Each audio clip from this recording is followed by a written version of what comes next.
the Sphere. This episode is sponsored by Houston Housewives of Finance. For more information on increasing your cash flow, becoming your own money manager, and to schedule your complimentary personal finance strategy, contact the Houston Housewives of Finance today at 1-844-700-4463. Elite Dental Wellness. At Elite Dental Wellness, Dr. Ashandra Batiste understands that one of the biggest obstacles is dental fear. The vision at Elite Dental Wellness is to ensure every patient is treated with respect, ultimate care, patience, and love. Call us today to make an appointment at area code 713-789-8680. Looking to advertise? Join the Sphere's vast demographic reach of thousands of people all over the world. Send an email today to advertise@thesphere.tv or call us at area code 832-772-7789.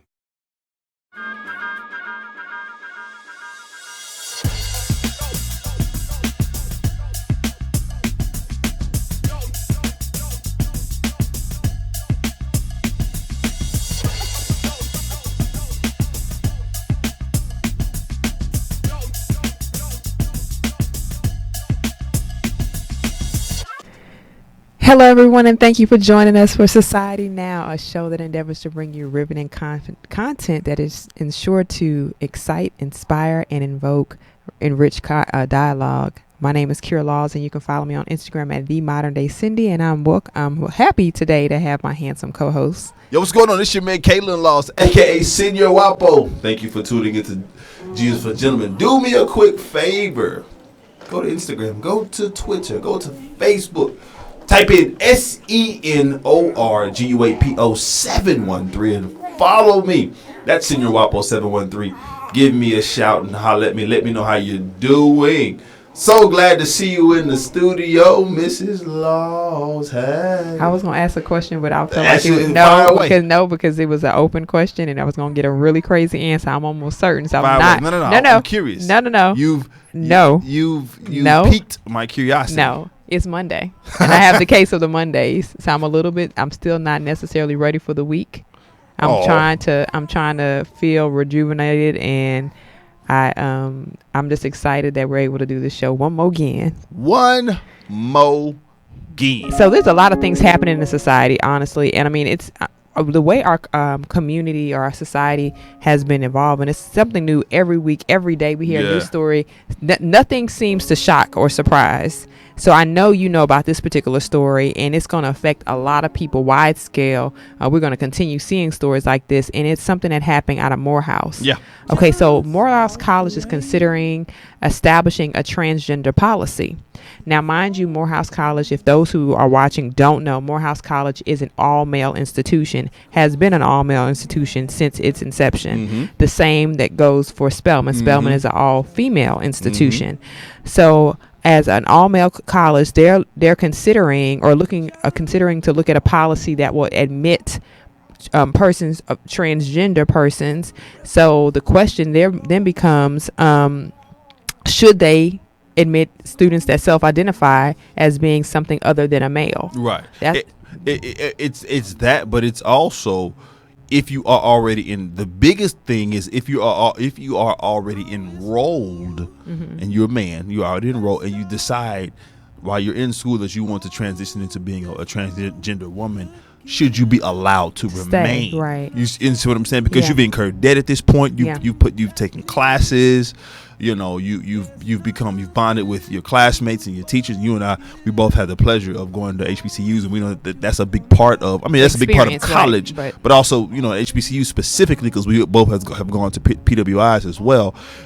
That bonding is a big piece of it, right? Right. And so, having that conversation is really, really interesting because the quote unquote sister school, you mentioned them, Spelman, they've already adopted a policy, and they've said that they will allow women who feel like they want to transition to being transgendered men. They will allow them to remain, if they're already enrolled in school. So now this inquiry, this survey, the president of Morehouse has put out the same thing because they're trying to figure out how that does works. that really work? But, we were talking offline, and you had you had some kind of I guess structural. When I say structural, I'm talking about like institutional concerns. Yeah, because you have to think about the institution and the policy and their mission statement. Right.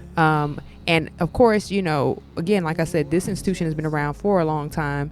And so you think about, it's not necessarily about denying the LGBTQ community equal access to opportunities for education. That's not what it is. It really goes to, does that change the mission and the vision for the institution when they start creating policies, or they implement policies that will accept transgender persons, either whether they were already transgender when they registered or applied for enrollment, or if they transitioned while they were in school.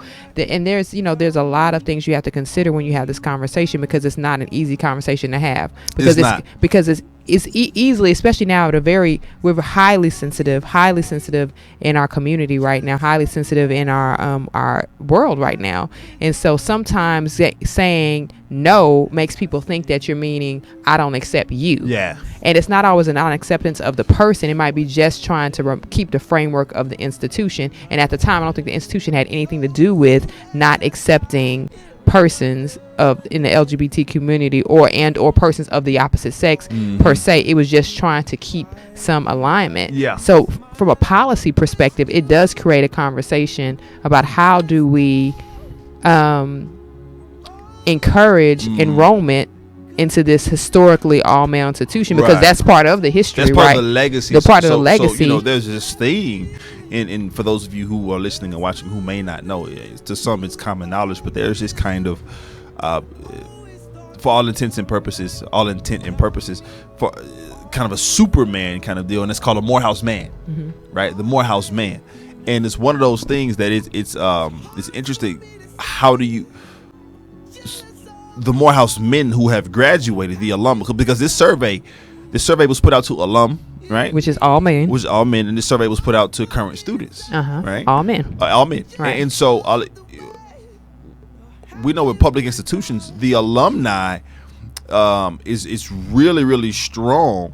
Their voice and what they want to see done, because you have alumni dollars. You used to work in development at the law school here, and it makes a difference. And it makes a difference. Alumni's voices are really strong. So that can, because everybody's just not comfortable. Everybody's just not there yet, right? And then and I know we talked about this. Additionally, it does take you have to consider safety as well. Yeah. You have to consider safety. That is a talking point, emotional, psychological, mental, physical safety, wholeness, and well-being, and how people classify what that looks like at the institution, and what exactly is the college. I mean, because we're not saying that there could be, because transgender, when you think about it, transgender is, I'm not gonna say in its own lane, but that's dealing with a person really making a sex change, versus just being homosexual, or, you know what I mean, or even something as, I'm gonna use the layman's term, a cross-dresser. And so and that, I'm sure that is there. You know what I mean? That might be very well there. But when you take the step of becoming transgender, you're taking a step. I was like, you're committing to something. Yeah, you're committing to it. You're committing to something. You spend thousands of dollars, hormone therapy, medical procedures. You have to go and change documentation, on different records. You want to be known. You are no longer what you were born. Right. You want to be cisgender. Right. You want to be identified as something else. Yeah. And so it does create a different conversation, because you want to make sure that, again, not just for the sake of the institution, but you want to make sure that those also who are considering staying at the school and or enrolling in the school feel safe. And so I think I feel like there's a policy change that has to be considered, and also a campaign that you have to undergo a campaign to make sure everyone is on the same page of what that means. Absolutely, because what you're doing, forgive me for speaking over you, I'm so sorry, but what we have to realize with something like this is you are embarking on a culture change. Absolutely. And culture change in any you and I have both studied organizational behavior. We could be nerds on this show today, and so I really let the nerd fly. But culture change is very, very, very, very, very, very difficult, right? You're trying when something has been a certain way for X amount, decades, X amount of years, X right? An infinite number, right? People come to expect and to know this is what this institution or this organization provides. And so then when you try to throw, what some may seem as a monkey wrench in the name of progressiveness, right? Because Morehouse has always been progressive. Absolutely. Right? One of the top schools, not black schools in the nation. For progression, right? Right. In Atlanta, which is an uber progressive city in many different fronts, especially when it comes to sexuality.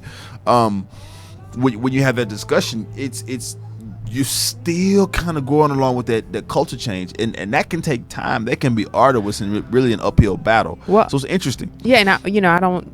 Again, I hope that because I don't necessarily know if there's a right or wrong answer to this inquiry. It definitely, but it's definitely going to be interesting to watch how it develops. So like you said, Spelman has already made their decision. It's going to be interesting to see how Morehouse addresses this, because again, there's not necessarily a right way to address it. No, that won't make somebody in some area feel uncomfortable. Absolutely. So hopefully the decision is made, it is made with considering the current position of the school, the history, and where the school is looking to go forward in the future, because you have to look forward. What do you exactly want to go forward in the future, and what does that look like? And hopefully they forecast correctly. Yeah. So and if I may, kind of let me read what the survey is asking. And remember, this policy has not been implemented. It has been implemented at Spelman, but it has not been implemented at Morehouse, pretty much across the street in Morehouse. But there has been a survey that's been submitted to current students and alumni. And the first question asks, should Morehouse, it wants you to answer yes or no. Morehouse should admit students who self-identify as men regardless of their gender at birth. Number 2, Morehouse shouldn't admit students who self-identify as women regardless of their gender at birth.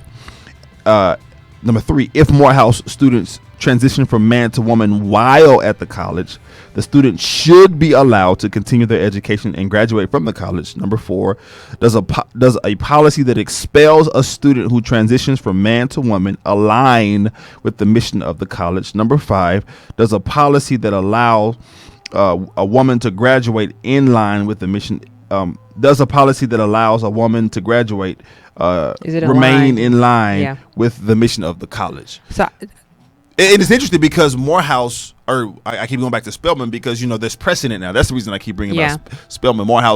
Spelman is the first black school that I know of in my research that has done this, right? Now, if Morehouse does it, then you may see a trend of another school and another school, because these two institutions are leading, Spelman's and the Morehouses, the North Carolina A&Ts, the Howards. These are how they kind of lead the charge as it relates to black schools. So it's interesting to see what's going to happen, because they've committed to training. Spelman is committed to training and helping people understand this new, reality. Yeah, it's definitely something that everyone, we like I said, we're constantly watching daily. How our current environment, how our society is definitely adjusting to being more accepting, and that you're going against years, x number of years, decades of a perception change, of perspective changes. You're trying to change how people view things, knowing we're all human. It takes a lot more to break down some of those barriers. So it's going to be great to watch how this unfolds, because again, a lot of people came up with a lot of ideas. A lot of people talked about going back and forth. Maybe at some point, those who are enrolled in Morehouse in this particular area can take classes at Spelman if they feel more comfortable, and vice versa. Right. How do you maintain bridging the gap? Because ideally, you wouldn't necessarily have that much complication, I wouldn't think, at a regular university that wasn't all a specific gender, right? Because you just hopefully request to change your name, and however that works, and they should be able to kind of go with it and not necessarily create a bump in the road. But this could create some issues. So it's going to be good to see. Yeah, it is going to be good to see. And another thing that's going to be good to see is when our people finally get financially free. And we have some folks who want to help them do that, and they are sponsoring this portion of the show. Did you know that only 4 states in the United States offer financial education? Well, Houston Housewives of Finance wants you to know that 33% or more than 77 million Americans don't pay their debt don't pay their bills on time. 39% of Americans carry credit card debt from month to month, and 39% of adults say they don't have enough savings. Do not become one of these statistics. Let Houston Housewives of Finance advise you on increasing your cash flow and becoming your own money manager by scheduling your complimentary personal financial strategy. contact Houston Housewives of Finance at Come on, 1-844-700-4463 or email us at info@houstonhousewivesoffinance.com. Ask how you can participate in a complimentary financial literacy workshop near you. Houston Housewives of Finance are the new faces of the new age of financial services. I love that. I need to have some Monopoly money. I know, right? To make it rain real quick. That's what Houston Housewives of Finance are trying to do. Help you make it rain in your own personal financial situation. In your own pockets. For sure. So let's talk about something else. Let's do it. And this is, hopefully this particular story really creates a really good conversation, because we're thinking about our history. Yeah. African American history is more than a month. Come on. We are very impactful. 365 hashtag. The 1955 slaying of Emmett Till is now getting government a second look by the government. They're reopening the probe into his slaying in 1955. The federal government has opened the investigation into the slaying based upon pretty much based upon an interview that was conducted a couple of years back with a 2008 interview with the woman who actually testified, Carolyn Dunham, acknowledging that her interview wasn't truthful.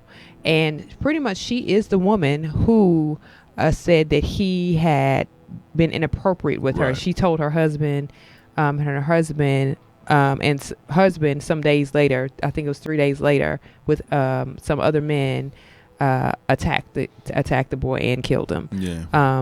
Now there had been, like we talked about, some of those men did admit. They said they did admit that they killed him. They did admit that what happened. Some of them, even before they died, confessed that they were sorry about it. But again, they were not prosecuted. Absolutely.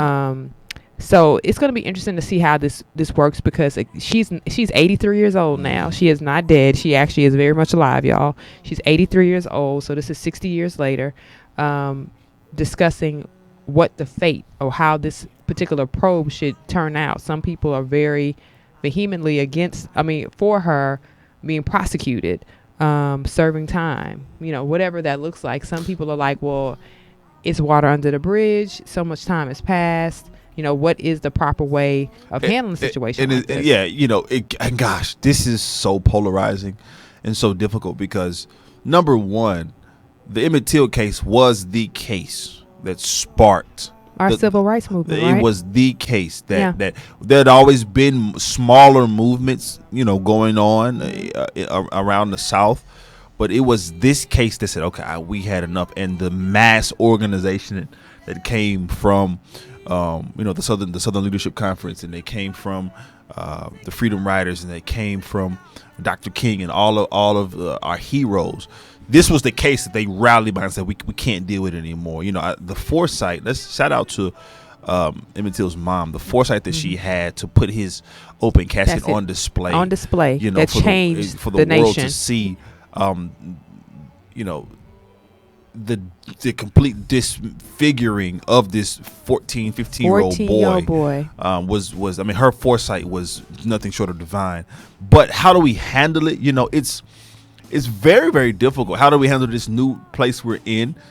She is Carolyn Dunham. She actually admitted in this book, it came out last year by Timothy B. Tyson, and he quotes Carolyn Dunham saying, as acknowledging during this interview, that she was not, quote, truthful when she testified that Till grabbed her. So the testimony was that Emmett Till grabbed her, then whistled at her. Both were illegal in the Deep South back then. A black man grabbing a white woman like that. And so I hate seeing it. I can't stand seeing it. They lit his body on fire and everything. So she said she was not truthful. So that calls into question everything afterwards. Now, you mentioned it earlier. Her husband, Carolyn Dunham's husband, and another guy, I can't remember the relation to them. I think he was just a friend. They actually, in a local publication, and it slips my mind, the local publication, they actually admitted to being the ones to do this. But again, this was the Deep South. This was the Lily White South, Mississippi, right? Yeah.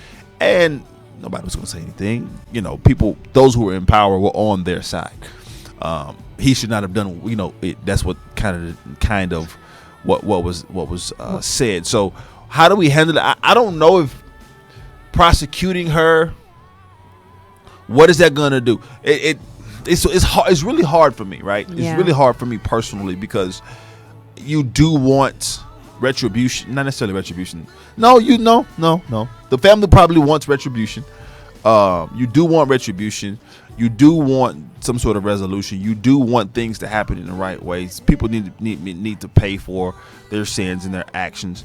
But she's 83. What good is it really gonna do? Because it's hard. Well, I think about along with that. I think about yes, the retribution piece. Like, yeah, what does it really fix? But I go back to the original statement. We've been talking about it. Again, the foresight of the mom to allow this casket to remain open so that people could see the horrific impact of racism, because that's what it was, because it was the law against a black man doing X that got him against killed. a white woman, not even doing X, right, doing X against a white woman that got him killed, just the allegation.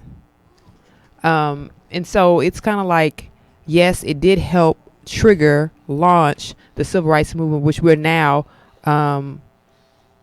privy to live in, post civil rights era.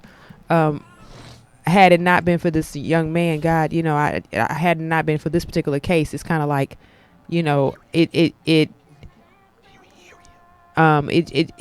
really hard to say what the right action is. I would love to hear her speak about that. I think to me it would be more impactful to hear her talk about her position at the time, where she was, her mental state, her thought, her allegiance to whatever she thought she had to say. Did she feel like she had to lie because she actually felt like the young man wasn't a threat, but maybe somebody saw her and she was like, well, I got to say something because I don't want to get dealt with my husband. I was like, because you think about the climate, not just the climate of the law, the law socially against black men doing anything to a white person, but the innate law of your position as a wife to your spouse socially at that time, and the lack thereof of rights. You know what I mean? So what type of situation was she in mentally, emotionally, that she felt like she had to take that route? It's just interesting. I think because one of our viewers said that it's the principle of accountability, and I totally agree. And I think that with that, you're on to something with her. Maybe just acknowledge, just verbally acknowledging I was wrong. This, that, and the third.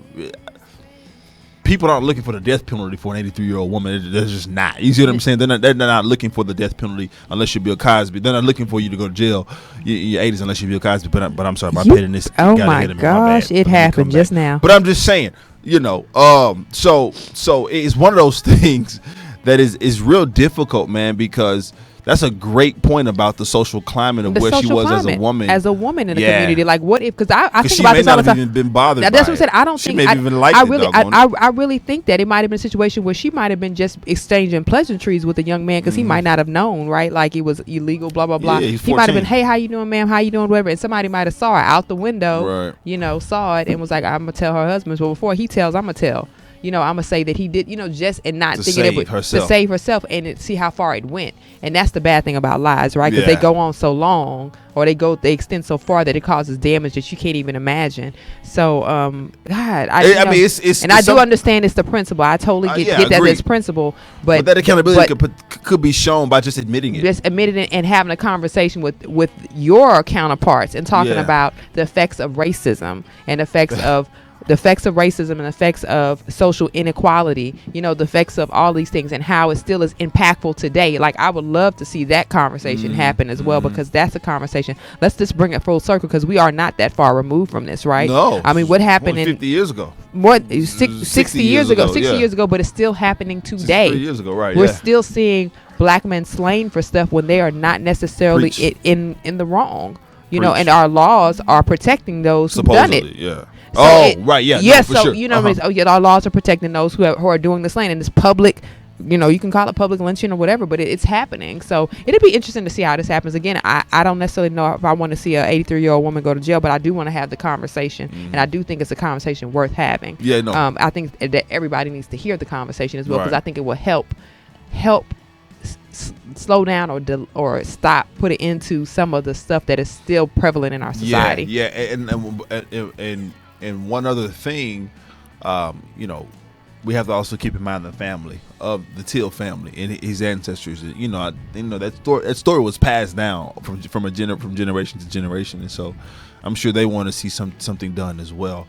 But we do want to see something else happen here on the show. We want our folks who are on Facebook to subscribe to our show on all the major platforms, including iTunes, SoundCloud, Google Play, and Stitcher. Review our show in iTunes with constructive feedback, and share this Facebook Live post and the entire show with your family and friends.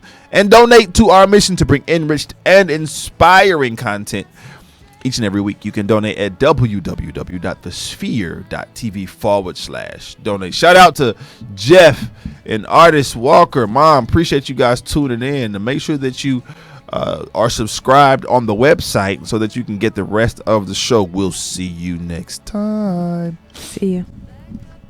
Okay, now let's jump into Junior's Law. Let's jump into Junior's Law. This story really angers me in a very deep way, because I feel like everyone in the community, for everybody to be present in that community, people in the community weren't present.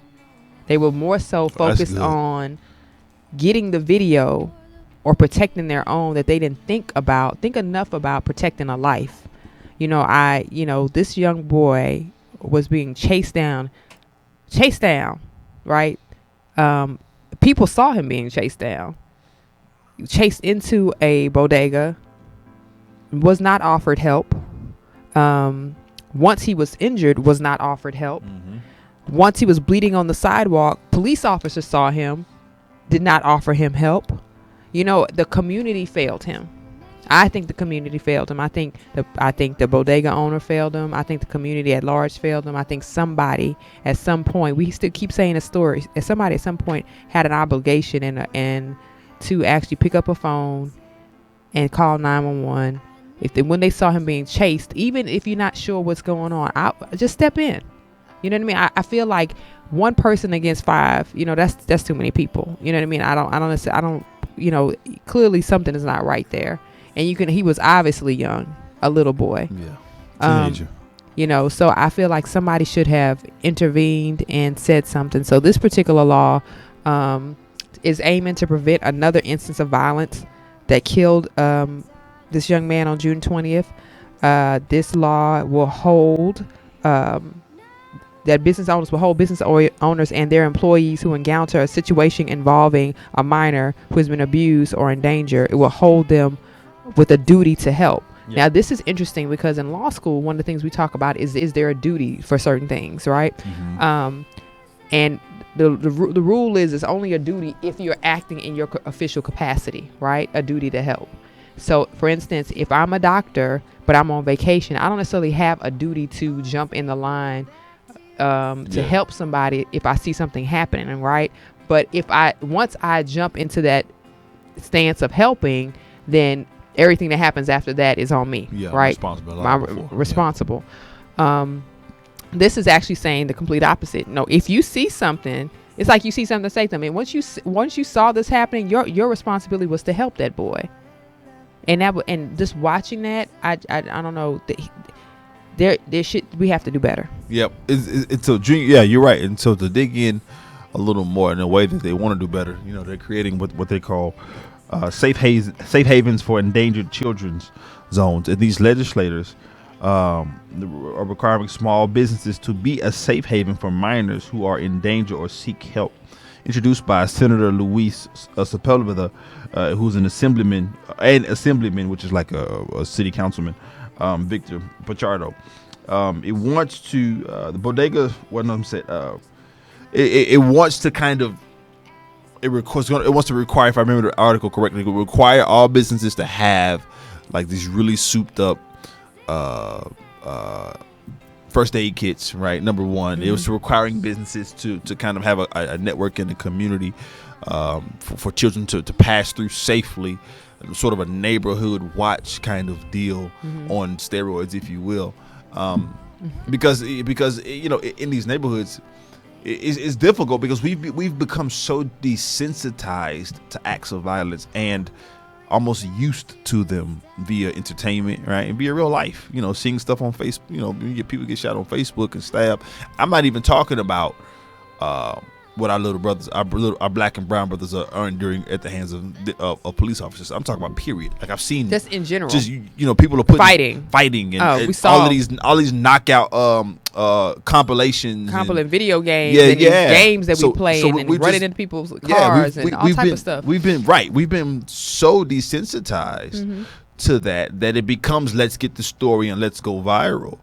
And I think it is. I know what the law says about duty, but I think it is a duty of a human being at some point to be a human being, right? But on the flip, and step in. But on the flip side of that, you can't necessarily blame folks for not intervening because they have their own children they have to get to, and you don't know what people are dealing with, man. So it's tough, and I think that this Junior's Law thing, proposed legislation rather, is a step in the right direction in us showing our humanity and letting our humanity rise up and shine bright. Because for the, you know, it was interesting in the article that also talked about the bodega owner said, well, the reason he didn't do it, the reason he told, it looks like he kicked the guy out, is because 911 was taking too long to come. The police were taking too long to come when they called. But what does that have to do with anything? If you call 911 and you wait, I mean, why would you kick him out? Yeah. He said it was taking too long for 911. This is what they were saying. Said he called 911, but the team was pointed toward the door and told to run to the nearby hospital because the ambulance was taking too long. Right, and that's a quote from the article, and that's just I don't. But once you told him to run, like you told him to run, and he's visibly injured. Like, you don't tell him to run. Yeah, stabbed multiple times. Yeah, you actually you provide. I mean, common sense kicks in and you provide some form of aid. Like, and again, I guess, you know, I'm thinking with I'm not in New York. I don't live in New York. But I'm thinking about if we were here, you know, you would put somebody in the car and drive them, right? This tells you the difference of places, right? There they walk, they take the train or whatever. So run to the nearest cab, hop in a cab, you run to the near, you know. So thinking like if you're running, you know what I mean? Like you don't need to be moving like that. Like, I'm thinking like that was the last thing you would tell somebody to do. You know what I mean?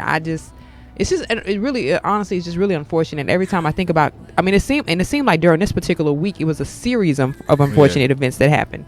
So it's just interesting to hear what was going on with that. Yeah, it really was, man. It's amazing how I'm quiet because I don't even have the words to describe it, Terry. I don't even have the words to just. I just don't have the words, man. I just don't have the words, you know. A little more about this law, though. If passed, the legislation would amend an education law to create safe walking home zones. Officials would work with local chambers of commerce to construct safe pathways to and from school. And again, as I mentioned before, a separate piece of legislation would amend state labor and public health laws to require that small businesses, which are those with 50 or fewer employees, have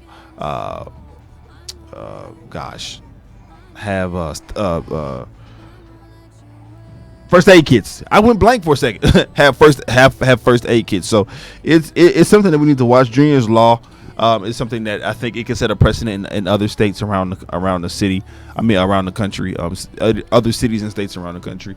But again, my plea to everyone listening and watching is that just be human and let your humanity show forth. I mean, you know, we even with, you know, if you take the conversation a step further, when you look at rest in peace Extension, you know, when he was shot, there were many different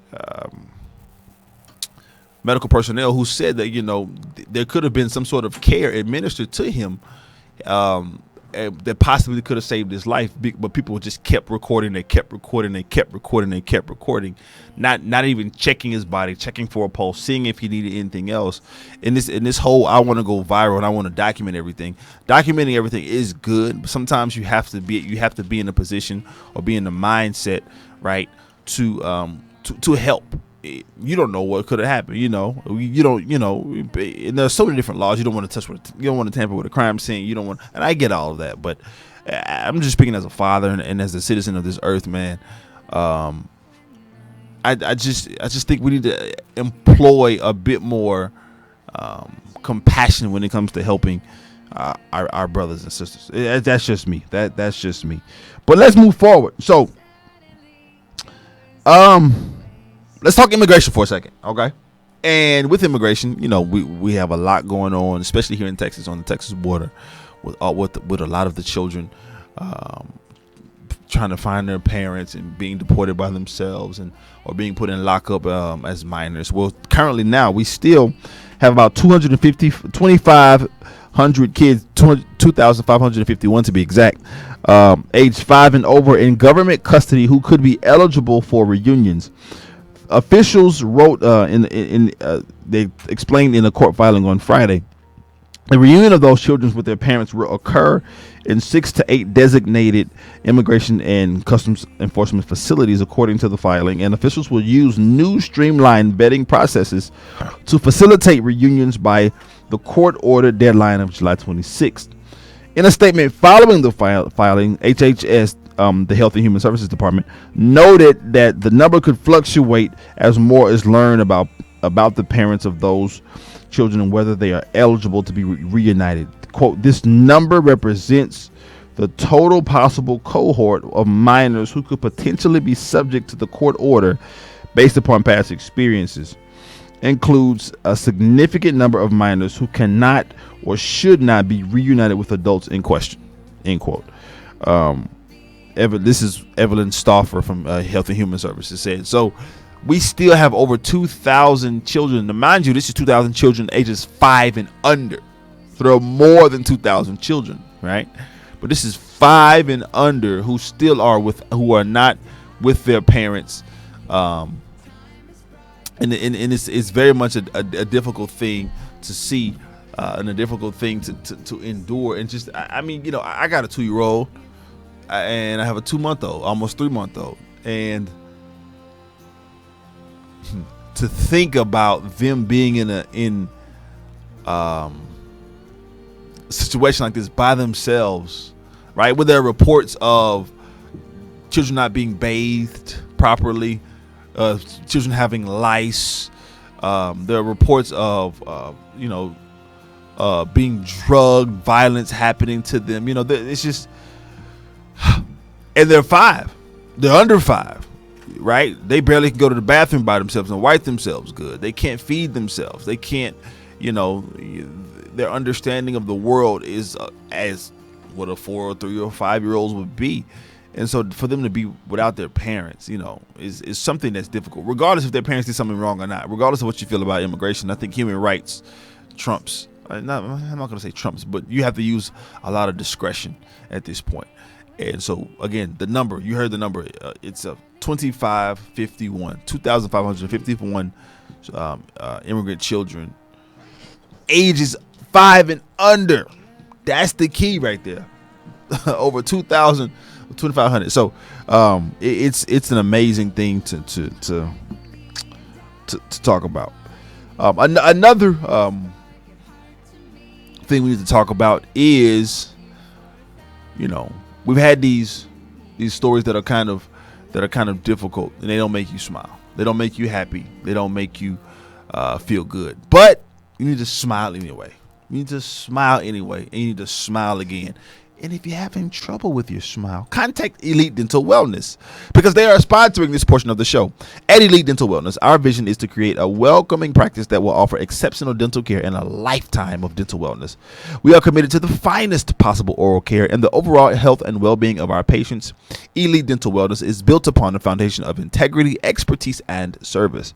Through our commitment to modern dentistry, continuing education, and friendly atmosphere, we strive to make our patients feel that they are part of our family.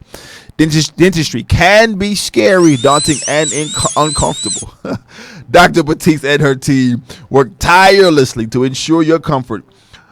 Make your appointment today with Dr. Ashandra Batiste at Elite Dental Wellness by calling 713-789-8680. 713-789-8680.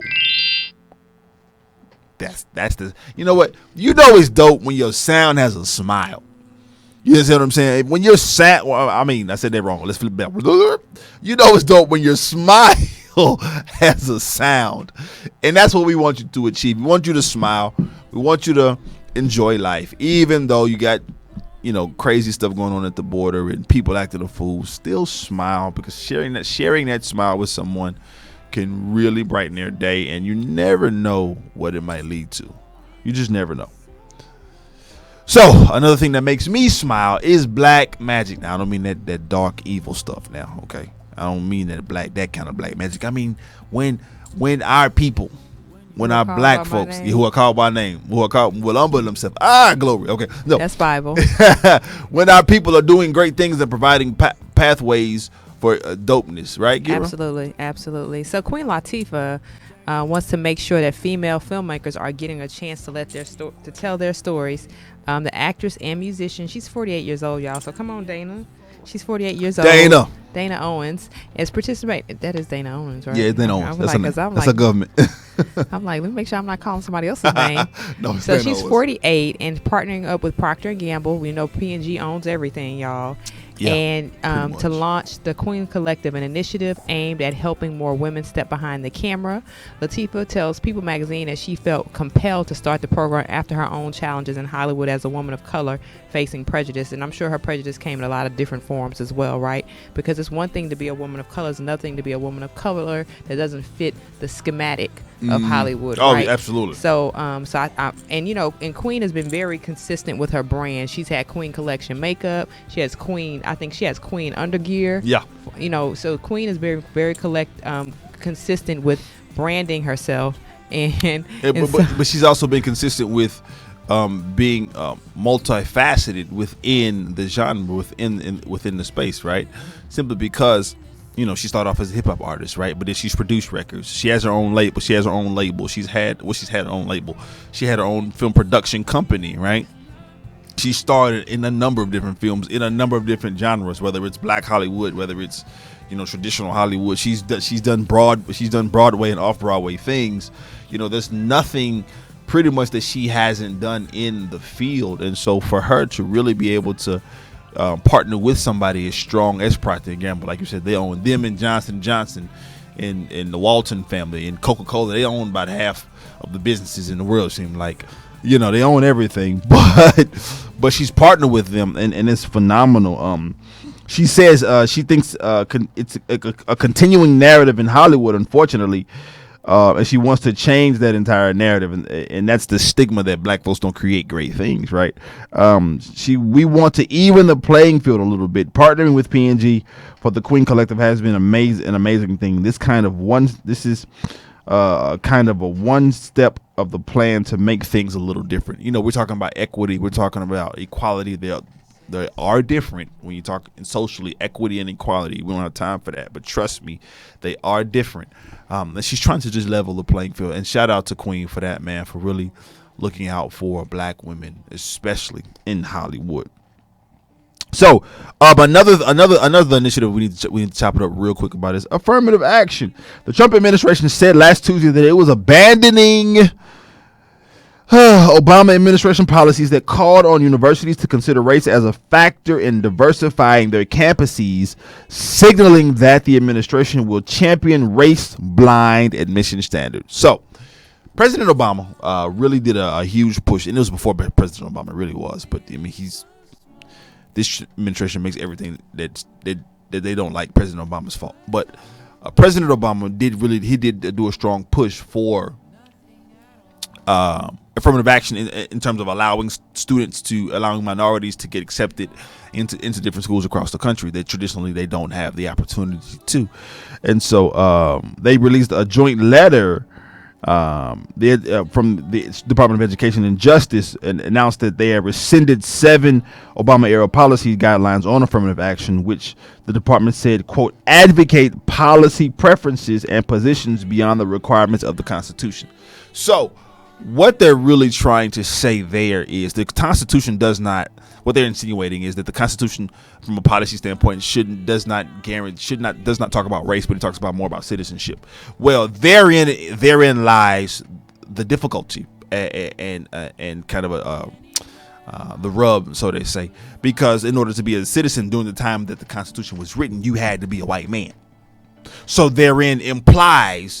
implied therein rather is race, whether it expressly says it or not. I don't care if you're a loose constructionist or if you're a tight constructionist, right? And those are persons who look at the Constitution from a broad or a narrow standpoint.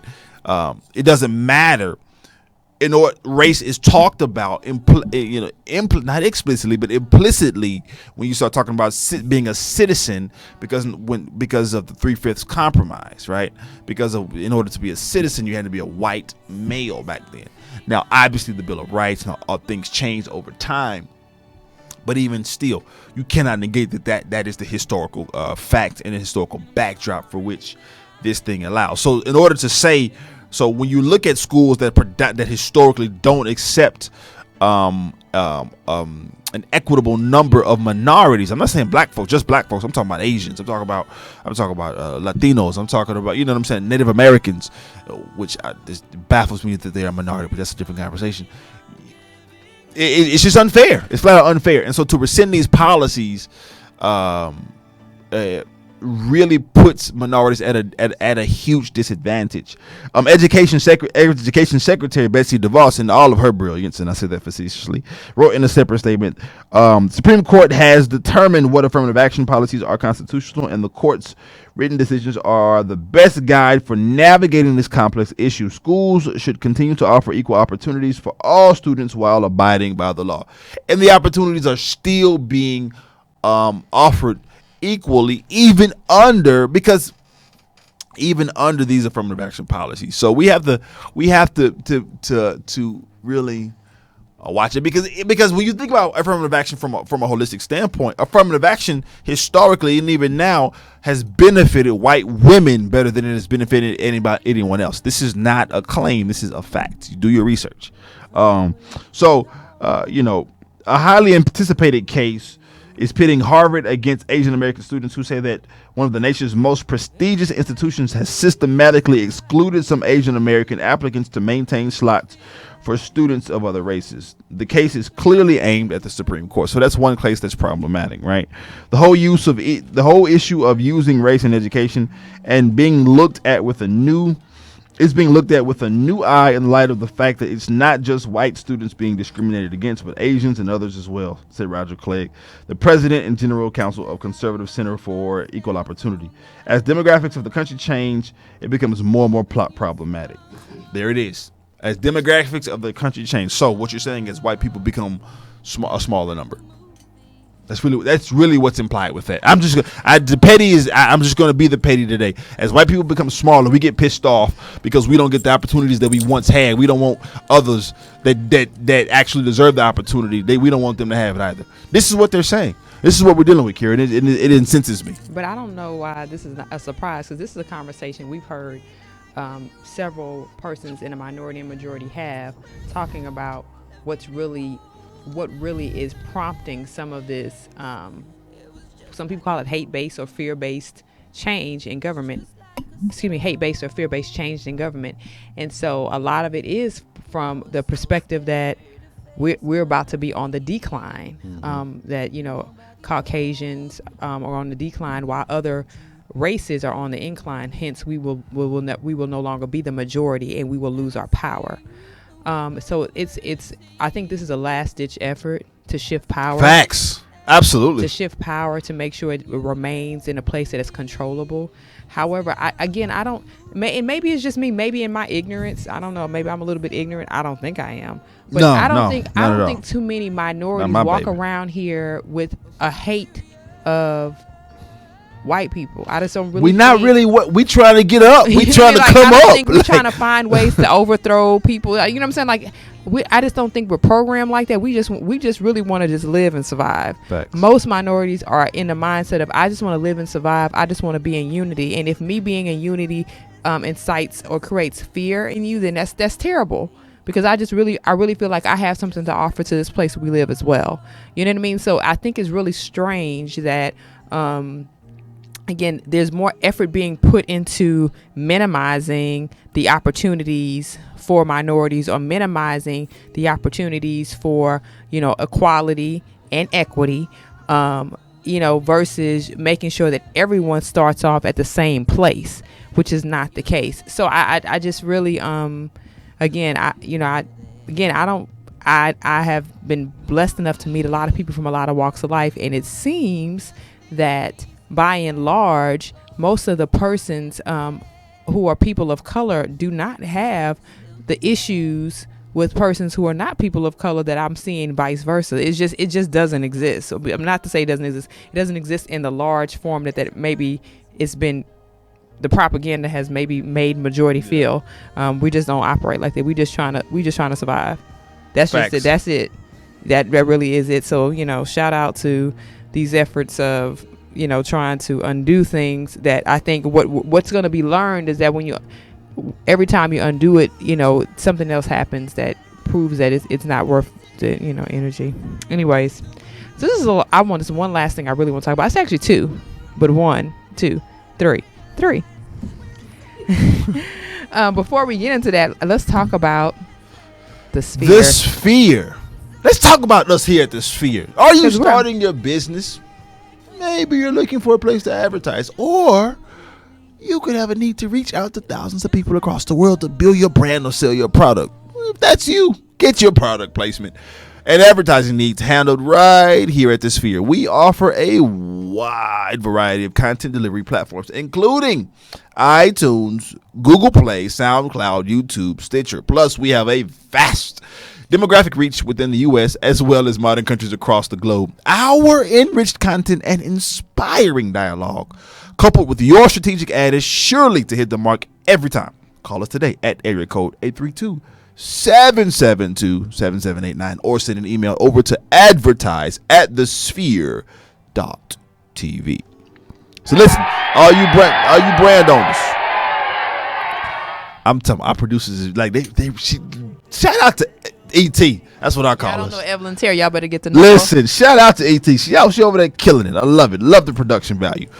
But it's one of those things. It's listen, if you need your advertising needs handled, we can do that for you. Can we do that for you? We can definitely do. We that can for do you. that for you. We're not gonna charge you $900 million. We listen, and let's just talk about this real quickly. I think there's a lot of things happening in terms of conversation in the community about last week's Forbes cover that had Kylie Jenner on it. And just to rehash it, Kylie Jenner was posted on the cover of Forbes as being one of the richest self-made billionaires. She's America's woman. The cover story is America's Women Billionaires, named Jenner as America's richest self-made woman at 20 years old, and she is just about a little bit shy of $100 million to actually becoming a billionaire. The conversation had really created a huge divide amongst people. Some people are so supportive, girl power, all of that. A lot of people are really upset about it. Many of the people that are upset about it was like, she's not self-made. She stood on the backs of her family. Self-made really means that someone that didn't get any assistance and all this stuff. My conversation and my question is for everyone is, are we at that place where we have to point out the fact that she actually had what she was supposed to have in her life, which is a support?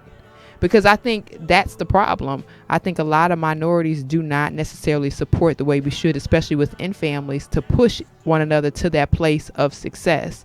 I think a lot of times, and this is just my personal opinion, this is not the opinion of the sphere, I think a lot of times we miss opportunities to push people forward. I know I have conversations with my family members, especially a lot lately, about opportunities to build together. And my thought is, hey, you know, I'm working on this particular project. You want to get in on it? I'm working on this. And a lot of times it comes with a lot of extra or delay, or, you know, and I'm just kind of like, okay, you're missing opportunities to grow what you say your business is. Here, granted, now, mind you, she's a Jenner, but she's a part of the Kardashian family. Those sisters and mom and brother, well, you can call them whatever you want to call them, but they found their lane and they stuck to it, and they prospered for it. I think a lot of times we get upset about other people's successes because we are pissed off about our position. You know, I think it's, you know, I think you're not going to get to the place you really want to be by downing someone else based upon, because she didn't choose to become a Jenner Kardashian. She didn't choose a life that, you know, or being born into that family. And she's not sitting on her royals either. You know what I mean? She actually took something she was passionate about, which is makeup, which is the thing that people used to talk about her for. They was like, she's too young to be dressing like that. She's too young to wear makeup like that. And she capitalized on it. So I personally don't necessarily have a problem with her becoming close to becoming one of the next billionaires. I really don't. I think we need to have a mindset of success and figure out what our kids do well and get our monies behind them and do the same thing that she's doing, or do the same thing that her family did. Another thing is, there's a difference between becoming from, another argument is, it's a difference between coming from Calabasas versus coming from the hood. There's a lot of people that made it out of the hood, y'all. There's a lot of people that made it out of the hood. Oprah wasn't in, she, you know, she wasn't well off. She, you know, Diddy, Jay-Z, you know, Russell Simmons. I mean, you know, Tyler Perry. I mean, these are people that are alive right now. There's a lot of people that are alive right now that have made it from their potentially humble beginnings and have made it very successfully and are close to, if not billion, close to $1 billion in worth in equity.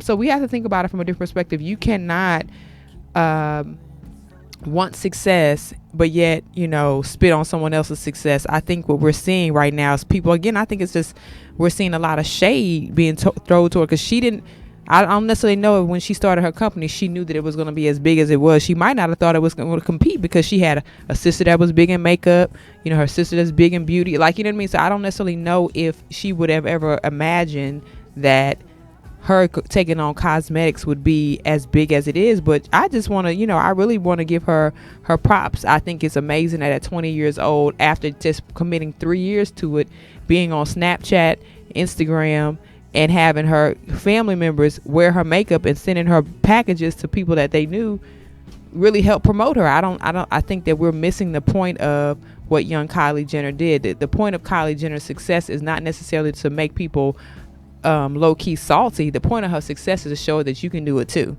I don't necessarily think it's an opportunity, right? You know, I don't think it's an opportunity for us to hate on. It's an opportunity to say, okay, if she could do this in 3 years, what could I do that I'm passionate about that can be as successful? You know, you might not make it to $1 billion because it's makeup, but this go to that quote when it talks about who's to say that, you know, being in your lane, just because someone else is in that lane, you can't be as successful, because Rihanna's on her way there too.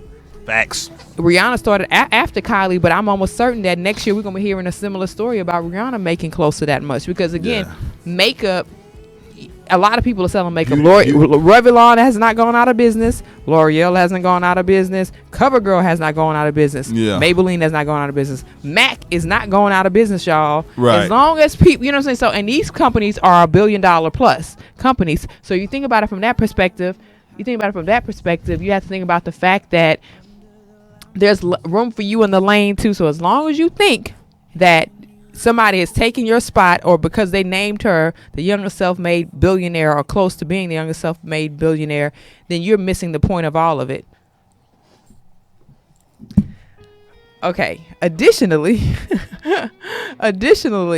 I want to talk about this other thing, which is crowdfunding. And I think that this is something, again, we can take back to our local communities. One of the things that people are so excited about, because it was like, she's at 900 million, she's not close to a billion yet. People are donating money to her to make sure that she hits $1 billion, because they want her to go down in history as the youngest billionaire. What if we did that in our own community? Have y'all ever thought about it? When we are the reason why we have, let's say, well, African American people are the highest spenders. What if we spent that money on just developing something for us? We would have several billionaires. We spend trillions of dollars. We spend trillions of dollars each year, not every 10 years, not every 100 years. Each year we spend trillions of dollars. What if we took those trillions of dollars and put that behind people every year? Just pick the person and put that behind one person each year, or 2 people, or 3 people, or 10 people. I mean, we spend trillions of dollars. That's several billionaires we could have had in our community. I mean, just think about it from that perspective. So it's not like we cannot do it. It's just that we have not yet found ways to come to a place where we're okay with other people making it before we make it. Right. So, I mean, again, there's a name for it, but I want to just drop the little nugget on you. Now, before we leave, I want to talk about one last thing, and it's about our history. And here in Texas, earlier this year, there was a heavy machinery operator working in one of the suburbs here outside of Houston for one of the districts, Fort Bend Independent School District. And while he was excavating dirt for the site of a district's new career center, he made a discovery of a cemetery. Now, the cemetery makes this area particularly interesting because of the suburb of Sugar Land. Sugar Land is known to be a place where there were several plantations, because most of the neighborhoods are named after plantations, and it's also a place that has a huge prison system there, like right there, very visible, not hidden.